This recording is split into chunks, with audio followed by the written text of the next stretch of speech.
ಕ್ರಿಸ್ತಶಕ 1565ರಲ್ಲಿ ವಿಜಯನಗರ ಸಾಮ್ರಾಜ್ಯದ ಪತನದೊಂದಿಗೆ ಭಾರತದಲ್ಲಿ ಹಿಂದೂ ಸಾಮ್ರಾಜ್ಯದ ಅಂತ್ಯವೂ ಆಯಿತು.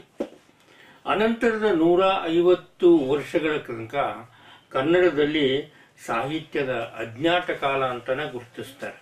ಯಾವ ಸಾಹಿತ್ಯನೂ ಆಗಲಿಲ್ಲ ಆ ಟೈಮ್ನಲ್ಲಿ. ಆದರೆ ಅಂಥ ಸಂದರ್ಭದಲ್ಲಿ ಸಮಾಜಕ್ಕೆ ದಾರಿದೀಪವಾಗಿ ಹರಿಗೆಡಿದ ದಾಸ ಸಾಹಿತ್ಯವನ್ನು ಮುಂದುವರಿಸಿದ ಶ್ರೇಯಸ್ಸು ಬಿಜಾಪುರದ ಪರಿಸರದ ಕಾಕಂಡಿಕೆ ಮಹಿಪತಿದಾಸರು, ಅವರ ಮಕ್ಕಳು ಕೃಷ್ಣದಾಸರು ಮತ್ತು ಬಾಗಲಕೋಟೆಯ ಪ್ರಸನ್ನ ವೆಂಕಟದಾಸರು. ಈ ಮೂವರು ಈ ಭಾಗದಲ್ಲಿ ಆ ಧರ್ಮ ಸಂಸ್ಕೃತಿಗಳನ್ನು ಎತ್ತಿ ಹಿಡಿದು ಅವರಿಗೆ ಬೇಕಾಗುವ ಹಾಗೆಯೇ ಸಾಹಿತ್ಯವನ್ನು ರಚಿಸಿದರು. ಅದು ಬಹಳ ಮಹತ್ವದ್ದು. ಮಹಿಪತಿದಾಸರು ಕ್ರಿಸ್ತಶಕ 1650-1750 ಮಧ್ಯ ಇದ್ದವರು. ದಕ್ಷಿಣ ಭಾರತದಲ್ಲಿ ಸಂಪೂರ್ಣ ಮುಸ್ಲಿಂ ಆಡಳಿತ ಇತ್ತು ಅವರ ಕಾಲದೊಳಗೆ.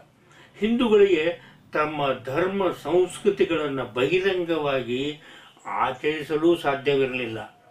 ಅವರಿಗೆ ತಮ್ಮ ಮನೆಗಳಲ್ಲೇ ತಮ್ಮ ಧರ್ಮವನ್ನು ಆಚರಿಸಬೇಕೆಂದು ಬಿಜಾಪುರದ ಮೊಹಮ್ಮದ್ ಆದಿಲ್ ಶಾ ಒಂದು ಕಾನೂನನ್ನೇ ಮಾಡಿದ್ದ. ಧರ್ಮ ಸಮನ್ವಯದ ದಾರಿ ಹಿಡಿದು ಹಿಂದೂ ಧರ್ಮ ಸಂಸ್ಕೃತಿಗಳ ರಕ್ಷಣೆಗೆ ಕಾರಣರಾದವರು ಮಹಿಪತಿದಾಸರು. ಅಂತೆಯೇ ಅವರ ಒಂದು ಮಿಶ್ರ ಭಾಷೆಯ ಕೃತಿಯಲ್ಲಿ ಹೇಳ್ತಾರೆ, ಸಂಜೋಭಾಯಿ ಸಕುನ ಚಾರೋ ಖುದಾಂಕ, ತೆಲುಗು ಕನ್ನಡ ತುರುಕಾರೆ ಒಂದೇ ಸುಖ. ಅದನ್ನು ಹೇಳಬೇಕಾಗಿತ್ತು. ಅಯ್ಯ, ನಿಮ್ಮ ದೇವರು ಒಂದೇ, ನಮ್ಮ ದೇವರು ಒಂದೇ, ಎಲ್ಲ ಭಾಷೆದ ದೇವರುಗಳು ಒಂದೇ, ಅವರು ಕೊಡು ಸುಖನೂ ಒಂದೇ ಅಂತೇಳಿ. ಅದರಲ್ಲಿ ಸಕುನಾಭಾಯಿ ಚಾರೋ ಖುದಾಕ ಒಂದೇ ಸುಖ. ಯಾವ ಧರ್ಮ ಯಾವ ಭಾಷೆ ಆದ್ರೇನು ದೇವರು ಕೊಡುವ ಸುಖ ಒಂದೇ ಅಂದರು. ಅದರಲ್ಲಿ ಒಂದು ನುಡಿ. ಅದನ್ನ ಇನ್ನೊಂದು ಸಲ ಯಾವಾಗಾದರೂ ಪೂರ್ತಿಯಾಗಿ ವಿಶ್ಲೇಷಣೆ ಮಾಡೋಣ, ಆ ವಿಷಯ ಬೇರೆ. ಆದರೆ ಈ ಕೀರ್ತನೆಯಲ್ಲಿ ಒಂದು ಕಡೆ ಹೇಳ್ತಾರೆ, ಎಲ್ಲ ಒಂದೇ ಮಾತಿನ ಸೊಗಸು ಶಿವನಾಟ ಶಿವನಾಟ, ಆಪಸ್ ಮೇ ಆಪ್ ಲಡನ ಸಬ್ ಝೂಟ, ಚಪ್ಪವಯ್ಯ ಎಂದರೆ ಹೇಳುವ ಗುರು ನೀಟ ಗುರು ನೀಟ, ಆನಂದ ಆಹೆ ಮಹಿಪತಿ ಸುಖ ಮೋಟ, ಆನಂದ ಆಹೆ ತುಜ ಮಹಿಪತಿ ಸುಖ ಮೋಟ ಎಂದು ಹೇಳಿದರು. ನಾವೆಲ್ಲ ಬಡದಾಡ್ತಾ ಇರೋದು ಆಪಸ್ಮೆ ಆಪ್ ಲಡನ ಜೂಟ ಅಂತ ಹೇಳಿದ್ರು. ಎಲ್ಲ ಒಂದೇ, ಎಲ್ಲ ಮಾತಿನ ಸೊಗಸು ಒಂದೇ, ಶಿವನಾಟ ಶಿವನಾಟ. ಅಂದ್ರೆ ಅವನ ಪ್ರೇರಣೆ ಇರ್ಲಾರ್ದೆ ಏನೂ ಮಾತಾಡೋದಿಲ್ಲ, ಏನೂ ನಡೀತಿರುವುದಿಲ್ಲ. ಸೊ ಅಂಥದ್ರೊಳಗೆ ಸುಮ್ಮನೆ ಯಾಕೆ ಬಡದಾಡ್ತೀರಿ ಅಂತ ಹೇಳಿದ್ರು. ಅವ್ರು ಇನ್ನೊಂದು ಕಡೆ ಇನ್ನೊಂದು ಕೀರ್ತನೆಯಲ್ಲಿ ಹೇಳ್ತಾರೆ, ಜಾತಿಯ ಕುಲಗಳ ಭೇದವ ತಿಳಿದು ಯಾತನೆ ದೇಹದ ಸಂಘವನಳಿದು ಮಾತಿನ ಮೂಲವ ತಿಳಿದಾತನೇ ಶರಣ. ಯಾರು ಶರಣ? ಯಾರು ಲಿಂಗವಂತರು? ಕನಕದಾಸರು, ಪುರಂದರದಾಸರು ಈ ಬಗ್ಗೆ ಹೇಳಿದ್ರಲ್ಲ, ಅದನ್ನು ಇನ್ನಷ್ಟು ಸರಳೀಕರಿಸಿ ಮಹಿಪತರಾಯರು ಹೇಳಿದರು.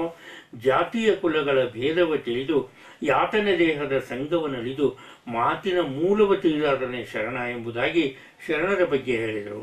ಸತ್ಸಂಗ ಇರಬೇಕು, ಸತ್ಯದ ನುಡಿ ಇರಬೇಕು, ಒಂದು ಪಥ ಒಂದಲರಿಯರು ಈ ಮನುಜರು ಎಂದು ಕನಿಕರಪಟ್ಟಿದ್ದಾರೆ.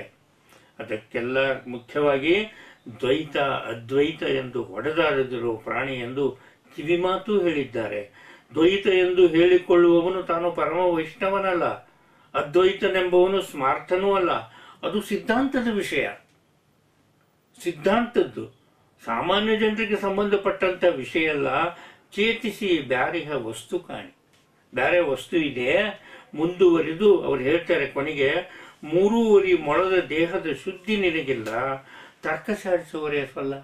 ಅದೇ ನಿನ್ನ ದೇಹದ ಶುದ್ಧಿಯನ್ನು ಮೊದಲು ನೋಡ್ಕೋ. ಅದಕ್ಕೆ ಹೇಳ್ತಾರೆ, ಚಿತ್ತ ಶುದ್ಧನಾಗಿ ಮಹಿಪತಿಗೆ ಮುಟ್ಟು, ನಿಂದ ನೋಡ್ಕೋ ನೀನು. ಈ ದ್ವೈತ ಅದ್ವೈತದ ಈ ಗದ್ದಲ್ನಾಗ ಎದಕ್ಕೆ ಬೀಳ್ತಿ ಅಂತೇಳಿ ಬಹಳ ಸುಂದರವಾಗಿ ಮತ್ತು ಮಾರ್ಮಿಕವಾಗಿ ಹೇಳ್ತಾರೆ. ಅವರೇ ಇವತ್ತು ನಡೆದಂಥ ವಿಷಯಗಳನ್ನು ಕೂಡ 400 ವರ್ಷದಿಂದ ಮಹಿಪತದಾಸ ಹೇಳ್ತಾರೆ. ಗುರು ಸದ್ಗುರು ಯಾರೆಂದು ನೋಡೋ, ಗುರುತಿಟ್ಟು ಮನವೇ ಸೇವೆ ಮಾಡೋ, ಗುರುಗಳುಂಟು ಮನೆ ಮನೆ ಬಹಳ, ಮನೆಗೊಬ್ಬದು ಗುರುಗಿರ್ತಾನ, ಬ್ಯಾರೆ ಬ್ಯಾರೆ ಮಾಡುತ್ತ ತಮ್ಮ ಮೇಳ. ಇದು ಇವತ್ತಿನ ಸಹಿತ, ಅವತ್ತಲ್ಲ ಆಗೇನೆ ಇದನ್ನ ಹೇಳ್ಬಿಟ್ಟಾರ. ಎಂದು ಎಚ್ಚರಿಕೆಯನ್ನು ನೀಡಿದ್ದಾರೆ. ಹೀಗೆ ಹೇಳಿ ಗುರು ಸದ್ಗುರು ಯಾರೆಂದು ನೋಡುವಂತಾರೆ. ಅದನ್ನೇ ಮುಂದೆ ಬಾಗಲಕೋಟೆಯ ಪ್ರಸನ್ನ ವೆಂಕಟದಾಸ್ ಹೇಳ್ತಾರೆ, ಯೋಗವೆಂದರು ಯಾವುದು ಮಾನಸಿಗೆ? ಯೋಗ ಅಂತಂದ್ರೆ ಏನಪ್ಪ, ಯಾವುದು? ಪ್ರಸನ್ನ ವೆಂಕಟದಾಸರು ಕೇಳಿದರು. ಮುಂದುವರಿದು ಆ ಯೋಗ ಅಂದ್ರೆ ಯಾವುದು ಅನ್ನೋದು ಹೇಳ್ತಾರೆ.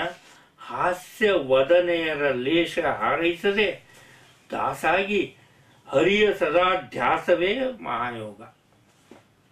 ಭೋಗ ಬಯಸದೆ ತಾನಾಗಿ ಬಂದುದನುಂಡು, ನೀ ಬಯಸಬೇಡ, ತಾನಾಗಿ ಬರ್ತದೆ.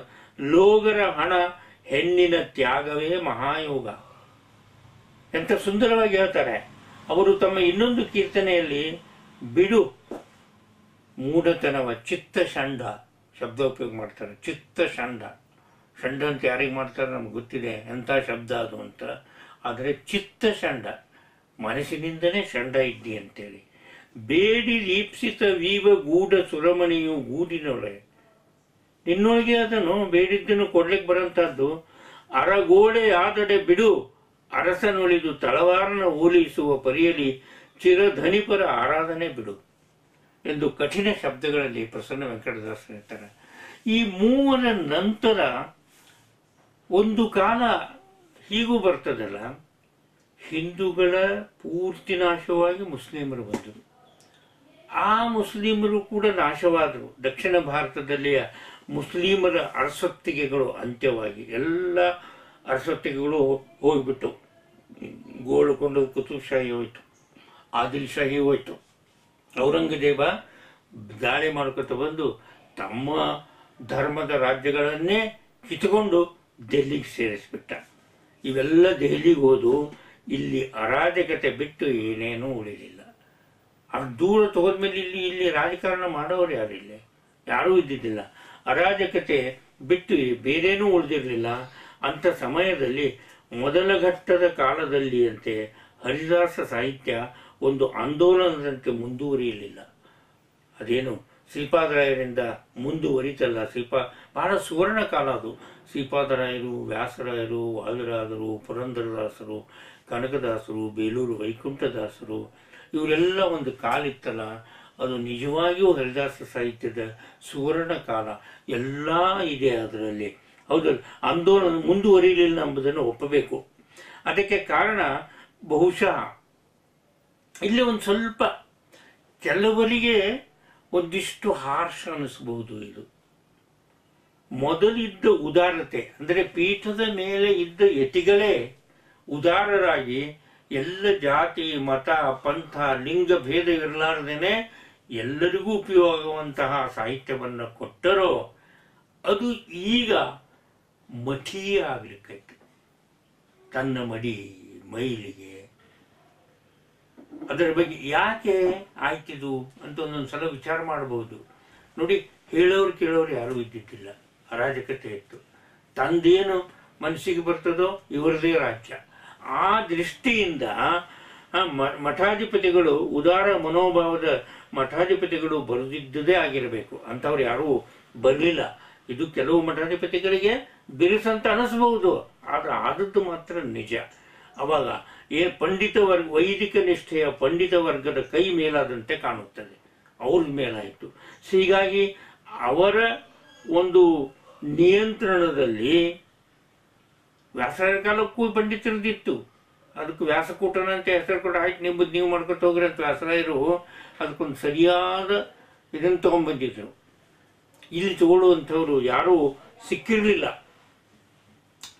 ಅವರು ಕನಕದಾಸರಂಥವ್ರಿಗೆ ಸರಿಯಾದ ಸ್ಥಾನ ಕಲ್ಪಿಸಿದರು, ಆದರೆ ಇಲ್ಲಿ ಇದ್ದಿದ್ದಿಲ್ಲ. ಅಂಥ ಒಂದು ಧೈರ್ಯ, ಔದಾರ್ಯ, ಉದಾತ್ತವಾದಂಥ ಮಾನವೀಯತೆ, ಲೋಕೋತ್ತರವಾದ ದೃಷ್ಟಿ ಮುಂದೆ ಬಂದ ಯಾವ ಮಠಾಧಿಪತಿಗಳಲ್ಲೂ ಕಾಣಲಿಲ್ಲ. ಮಾತಾಡಿದೀವಿ ಅಂತಂದ್ರೆ ಬಹಿಷ್ಕಾರದ ಬೆದರಿಕೆ ಅಧಿಕವಾಗಿತ್ತು. ಸಾಮಾನ್ಯ ಜನರಿಗೆ ಅದು ನುಂಗಲಾರದ ತುತ್ತು ಆಯಿತು. ಅದರಿಂದಾಗಿ ದಾಸರು ಮಠದ ಧೋರಣೆಗಳನ್ನೇ ಹಿಡಿದಂತೆ ಕಾಣಿಸ್ತದೆ. ಅವರು ಒಂದಿಷ್ಟು ಈ ಮಡಿ ಮೈಲಿಗೆ ಆಚರಣೆ ಇದರ ಬಗ್ಗೆ ಅದು ಕಾರಣ. ದಾಸ ಸಾಹಿತ್ಯದಲ್ಲಿ ಮಾಧ್ವ ಪ್ರಕ್ರಿಯೆಗಳ ತೂರಾಟ, ಮಡಿವಂತಿಕೆಯ ಹಾರಾಟ ಇಷ್ಟೇ ಉಳಿದುಕೊಂಡದ್ದರಿಂದ ಸಮಾಜದಲ್ಲಿ ಅದಕ್ಕೆ ದೊರೆಯಬಹುದಾಗಿದ್ದ ಕ್ರಾಂತಿಕಾರಕ ಸ್ಥಾನ ತಪ್ಪಿತು. ಈ ಹಿಂದೊಮ್ಮೆ ಹೇಳಿದ್ದೆ, ಶರಣರ ಕಾಲಕ್ಕೆ ದೊಡ್ಡದಾದಂತಹ ಚಳವಳಿಯನ್ನು ಮಾಡಿದ ಬಸವಣ್ಣ ಹೇಗೆ ಆ ಕ್ರಾಂತಿ ಜನಸಾಮಾನ್ಯರೊಳಗೆ ವೈದಿಕ ಸಂಸ್ಕೃತಿಯ ವಿರುದ್ಧ ಇದ್ದದ್ದರಿಂದ ದುರಂತ ಕಾಣ್ತು, ಅದೇ ದುರಂತವನ್ನು ಈಗ ಸದ್ಯ ಅಂದರೆ ಈ 3ನೇ ಘಟ್ಟದ ಕಾಲದಲ್ಲಿ ಮಾಧ್ವ ಪಂಡಿತರ ಪ್ರಕ್ರಿಯೆಗಳಿಂದ ಅದು ಒಂದಿಷ್ಟು ಹಿನ್ನೆಲೆಯಾಗಿ ಬಂತು. ಆದರೆ ಅದು ಹಿನ್ನೆಲೆಯಾಗಿ ಉಳಿಲಿಲ್ಲ. ಮುಂದೆ ಅದಕ್ಕೆ ಮತ್ತೆ ಒಂದು ಪುಟಿಗೆದ್ದು ಹೇಳುವಂತಹ ಒಂದು ಸಂದರ್ಭ ಬಂತು. ಅದಕ್ಕೆ ಅಪವಾದವಾಗಿ ಇಬ್ಬರು ಸ್ವಾಮಿಗಳು ದೊಡ್ಡ ಕೆಲಸವನ್ನು ಇಲ್ಲಿ ಮಾಡಿದರು. ಅದು ನಿಮಗೆಲ್ಲ ಗೊತ್ತಿರಬೇಕು. ಒಂದು ಮಂತ್ರಾಲಯದ ಮಹಾಪ್ರಭುಗಳು ರಾಘವೇಂದ್ರ ಸ್ವಾಮಿಗಳು, ಇನ್ನೊಬ್ಬರು ಸವಣೂರಿನ ಸತ್ಯಬೋಧಯತಿಗಳು. ಅದರ ಬಗ್ಗೆ ಕಿಂಚಿತ್ಗೆ ನೋಡೋಣ. ಅದ್ವಿತೀಯ ಪಂಡಿತರು ಮಹಾತ್ಮರನ್ನು ಈ ಅವಧಿಯಲ್ಲಿ ಕಾಣುತ್ತೇವೆ. ಅವರಲ್ಲಿ ಒಬ್ಬರು ಮಂತ್ರಾಲಯದ ರಾಘವೇಂದ್ರ ತೀರ್ಥರು. ಅವರ ಕುರಿತು ವಿಶೇಷ ಹೇಳುವ ಅಗತ್ಯ ಇಲ್ಲ. ಅವರು ಕಲಿಯುಗದ ಕಾಮಧೇನು ಎಂದೇ ಪ್ರಸಿದ್ಧರು. ಆದರೆ ಅವರ ಕಾಲದಲ್ಲಿ, ಅವರ ಪರಿಸರದಲ್ಲಿ ಯಾವ ಒಬ್ಬ ದಾಸರೂ ಇರಲಿಲ್ಲ. ಅವರೆಷ್ಟು ಉದಾಹರಣರಾಗಿದ್ದರೋ, ಎಷ್ಟು ಜನಪರವಾಗಿದ್ದರೋ, ಎಲ್ಲ ಜನರ ಬಗ್ಗೆ ಒಂದು ದಯವನ್ನು ಪಡೆದಿದ್ದರೋ. ಆದರೆ ಆ ಕಾಲದಲ್ಲಿ ಆ ವಿಷಯಗಳನ್ನು ಹೇಳುವಂತಹ ದಾಸರು ಯಾರೂ ಇರಲಿಲ್ಲ. ಅವರನ್ನು ಕಂಡ ದಾಸರೂ ಇರಲಿಲ್ಲ. ಆದರೆ ಬಿಜಾಪುರ, ಆ ಕಾಲದೊಳಗೆ ಬಿಜಾಪುರ ಮತ್ತು ಬಾಗಲಕೋಟೆ ಪರಿಸರದಲ್ಲಿ ಮಹಿಪತಿ ದಾಸರು ಮತ್ತು ಕೃಷ್ಣದಾಸರು, ಪ್ರಸನ್ನ ವೆಂಕಟದಾಸರು ಇದ್ದರು. ಆದರೆ ಅವರ ಸಂಪರ್ಕ ಇವರಿಗೆ ಬಂದಿರಲಿಕ್ಕೆ ಸಾಧ್ಯ ಇಲ್ಲ. ಅವರ ಸಾಹಿತ್ಯ ಬಂದಿಲ್ಲ. 1-2 ಕೀರ್ತನೆ ಪ್ರಸನ್ನ ವೆಂಕಟದಾಸರ ಕೀರ್ತನೆಗಳ ಸಂಗ್ರಹದಲ್ಲಿ ಬಂದಿವೆ ಅಂತ ಹೇಳ್ತಿದ್ರು ಕೂಡ ವಿಶೇಷವಾದಂಥ ಸಂಪರ್ಕ ಬರಲಿಲ್ಲ. ಆದರೆ ಅವರು ತಮ್ಮ ಈ ದಯಾಪರ ದೃಷ್ಟಿಯನ್ನು ಮತ್ತು ಧರ್ಮ ಸಂರಕ್ಷಣೆಯನ್ನು ಮಾಡುವುದರಲ್ಲಿ ವಿಶೇಷವಾದಂತಹ ಕಾಳಜಿಯನ್ನು ತಗೊಂಡ್ರು. ಅವರದೇ ಅನ್ನುವಂಥ ಒಂದು ಕೀರ್ತನೆ ಇಂದು ಎನಗೆ ಗೋವಿಂದ ಎಂಬುದರಿಂದ ಮಾತ್ರ ಆ ಕಾಲವನ್ನು ಗುರುತಿಸಬೇಕಾಗಿದೆ. ಆದರೆ ಆ ಕೀರ್ತನೆ ಕೂಡ ರಾಯರದ್ದೇ ಎನ್ನಲು ಸಾಕಷ್ಟು ಆಧಾರಗಳನ್ನು ವಿದ್ವಾಂಸರು ಇನ್ನೂ ಹುಡುಕ್ತಾ ಇದ್ದಾರೆ.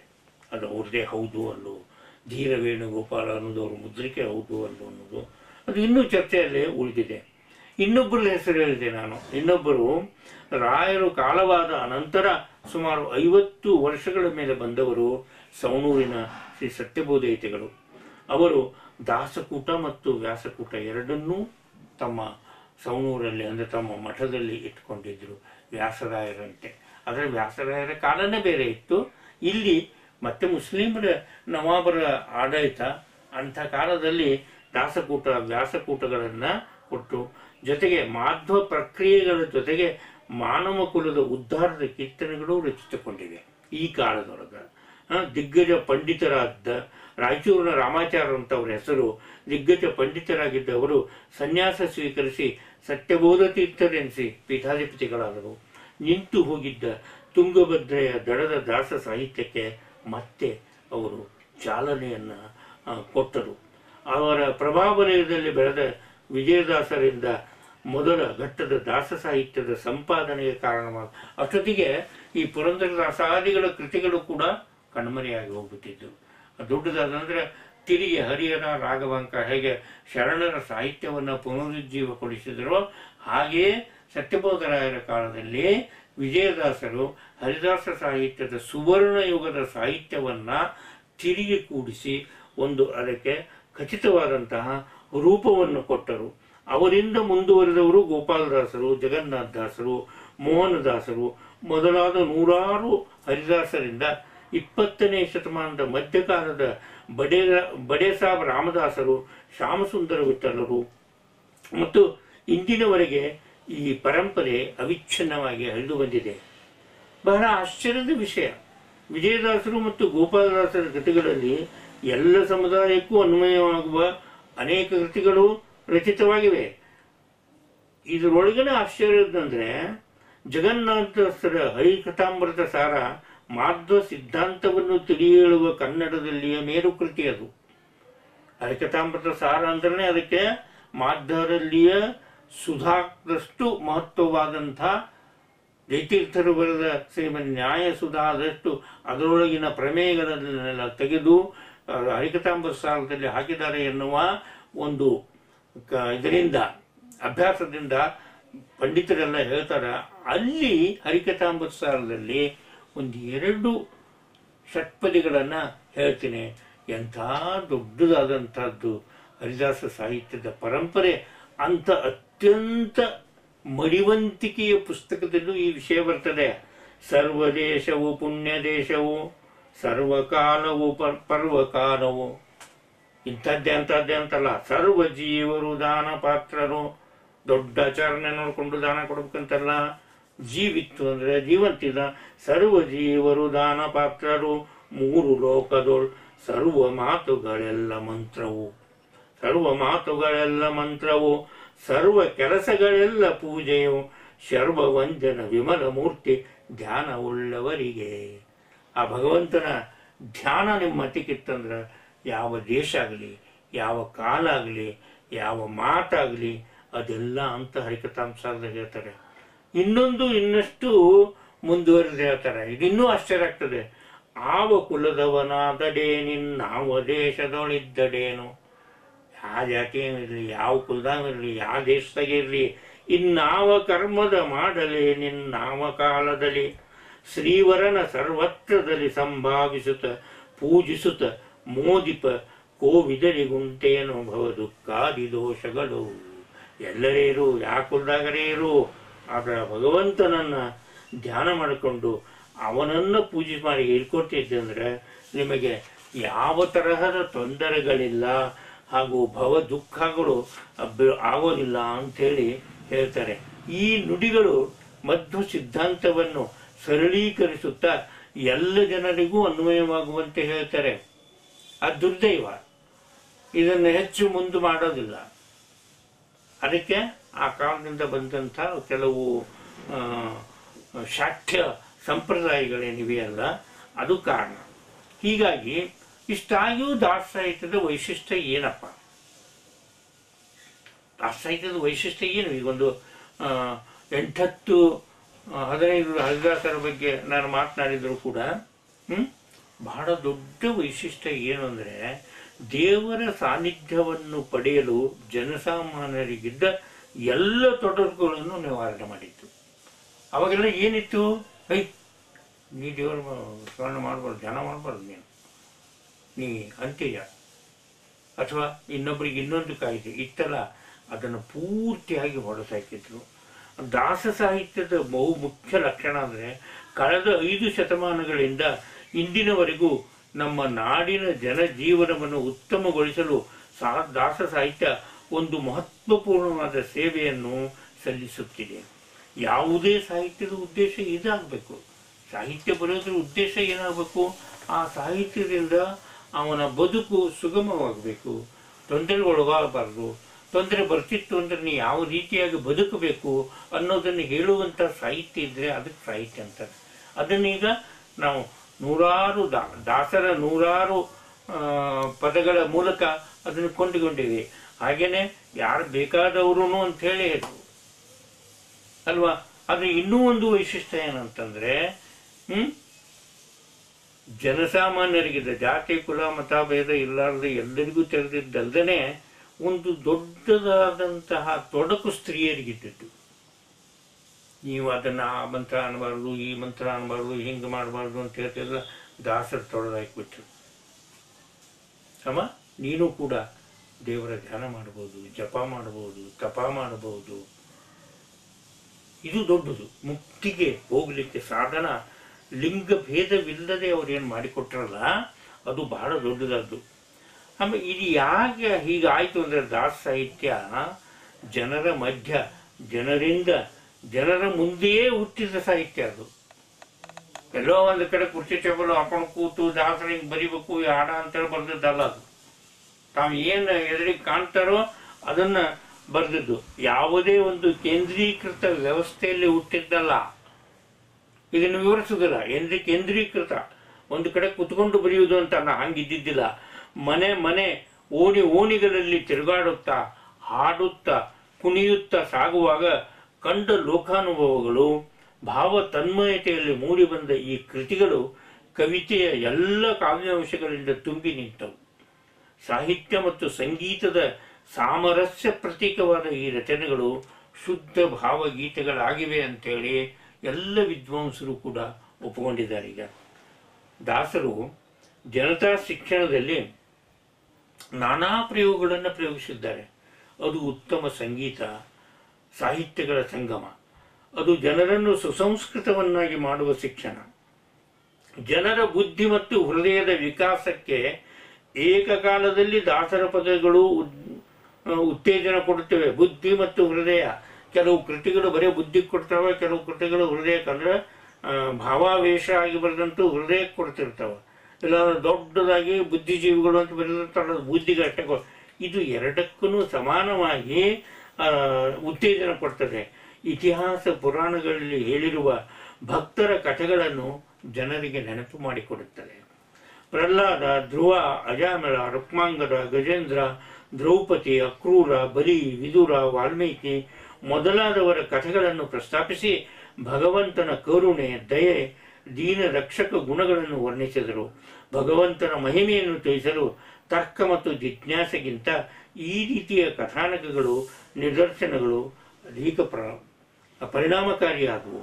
ಅವು ಜೊತೆಗೆ ಲಕ್ಷ್ಮಿ, ಹನುಮಂತ, ಗಣಪತಿ, ಸರಸ್ವತಿ, ಶಿವ, ಪಾರ್ವತಿ ಮೊದಲಾದ ದೇವತೆಗಳನ್ನು ಪ್ರಾರ್ಥಿಸುವ ಕೀರ್ತನೆಗಳನ್ನು ರಚಿಸಿ ವಿಶೇಷವಾಗಿ ಮಹಿಳೆಯರನ್ನು ಸುಸಂಸ್ಕೃತರನ್ನಾಗಿ ಮಾಡುವಲ್ಲಿ ಸೂಚಿಸುತ್ತವೆ.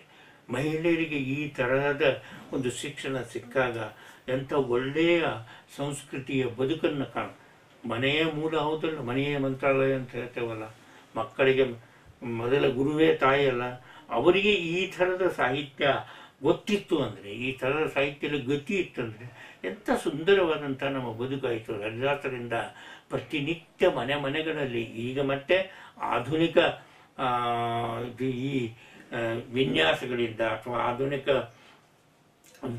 ವಿಜ್ಞಾನಗಳ ಆವಿಷ್ಕಾರದಿಂದ ಒಂದಿಷ್ಟು ಕಡಿಮೆ ಆಗಿದೆ. ಇಲ್ಲಾಂದ್ರೆ ಆ ಕಾಲದಲ್ಲಿ ದಿನನಿತ್ಯ ಮನೆಯಲ್ಲಿ ಹೆಂಗಳೆಯರು ರಂಗೋಲಿ ಹಾಕೋದ್ರಿಂದ ಹಿಡಿದು ಮಲಗೋ ತನಕನೂ ಒಂದು 10-20 ದಾಸರ ಪದಗಳನ್ನು ಹಾಡ್ತಿದ್ರು. ಅವು ಮಕ್ಕಳ ಕಿವಿಯಲ್ಲಿ ಬೀಳ್ತಿದ್ವು, ಯಜಮಾನರ ಕಿವಿಯಲ್ಲಿ ಬೀಳ್ತಿದ್ದವು. ಅದರಿಂದ ಅದು ಬಹಳಷ್ಟು ಒಂದು ಸ್ವಲ್ಪನೇ ಹಿಂಗೆ ಮಾಡಬಾರ್ದಪ್ಪ, ಮುಂಜಾನೆ ನಾನು ಹೆಂಡತಿ ಹಾಡ್ಲಿಕ್ಕತ್ತಿದ್ಲು, ಹಿಂಗೆ ಹೇಳ್ತಿದ್ಲು ಅಂತ ಯಾವಾಗೋ ಒಂದ್ಸಲ ನೆನಪಾಗುವ ಸಾಧ್ಯತೆ ಇದೆ. ಮಕ್ಕಳಿಗೆ ಅದು ಬರ್ತದೆ. ವಿಪಿನ್ ಜೋಶಿ ಒಂದು ಕಡೆ ಹೇಳ್ತಾರೆ, ನನಗೆ ಹೆಂಗೆ ಬಂತು ಸಂಗೀತದ, ನಮ್ಮವು ದಿನ ಹಾಡ್ತಿದ್ಲು, ಕೇಳಿ ಕೇಳಿ ಕೇಳಿ ಅದು ಬಂತು ಅಂತ ಒಂದು ಕಡೆ ಹೇಳಿದ್ದಾರೆ ಅವರು. ಅಂದರೆ ಆ ತರಹದ ಸಂಸ್ಕೃತಿಯನ್ನು ಬೆಳೆಸುವುದರಿಂದ ಸಂಗೀತಗಾರ ಆಗಬೇಕು ಅಂತಲ್ಲ, ಸುಸಂಸ್ಕೃತ ಆಗಬೇಕು, ಅದು ಬಹಳ ಮಹತ್ವದ್ದು. ಗೋಪಿಯರ ಭಕ್ತಿಯನ್ನು, ಭಾಗ್ಯವನ್ನು, ಕೃಷ್ಣನ ಬಾಲಲೀಲೆಗಳನ್ನು ವರ್ಣಿಸುವ ಅನೇಕ ದಾಸರ ಪದಗಳು ನಾಡಿನಲ್ಲಿ ಬಹು ಜನಪ್ರಿಯವಾಗಿವೆ. ಮಹಿಳೆಯರು ಈ ಹಾಡುಗಳನ್ನು ಹೇಳಿಕೊಳ್ಳುತ್ತಾ ತಮ್ಮ ಅಂತರಂಗದ ಭಕ್ತಿಯನ್ನು ಬೆಳೆಸಿಕೊಂಡಿದ್ದಾರೆ. ತಮ್ಮ ಮಕ್ಕಳನ್ನು ಉದ್ದೇಶಿಸಿ ಈ ಕೀರ್ತನೆಯನ್ನು ಹಾಡಿ ಸಂತಸಗೊಂಡಿದ್ದಾರೆ. ತಮ್ಮ ಮನೆಗಳನ್ನು ಬೆಳೆಸಿದ್ದಾರೆ. ಜೀವನದ ರಸಪುಷ್ಟಿಗೆ ಈ ಕೀರ್ತನೆಗಳು ಬಹಳ ಸಹಾಯ ಮಾಡಿವೆ. ಮುಂದೆ ದಾಸರು ಹೇಳಿದ ವೈರಾಗ್ಯ ಅನ್ನೋದನ್ನು ಮತ್ತೊಮ್ಮೆ ಕೇಳೋಣ.